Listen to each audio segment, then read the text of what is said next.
বিশ্ববিদ্যালয়গুলি সামনে ছিল।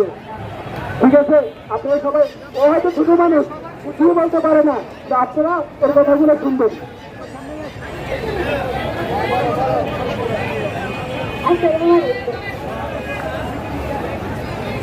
আপনাদের উদ্দেশ্যে কি বলবো?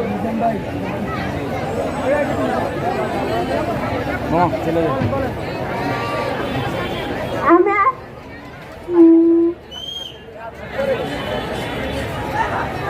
সেই রাস্তাটাতে আজকে আপনারা এতটা মানুষ, এই রাস্তাটাতে আমরা খুব অল্প সংখ্যক মানুষ ছিলাম, অনেক কষ্টে।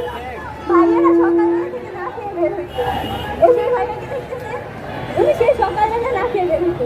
এই জন্য সবাই উনি আমাদেরকে কত সাহায্য করছে, আমাদেরকে ইনফরমেশন দিত, প্রত্যেক দিন আমাদের যেতে হবে। আমরা মেয়ে না, আমরা তো লড়তে পারবো না, আমরা ওনাদের সামনে যেতে পারবো না। ওনারা বলতো যে কোন দিক দিয়ে যাবো, আমরা কিভাবে সেফ থাকবো।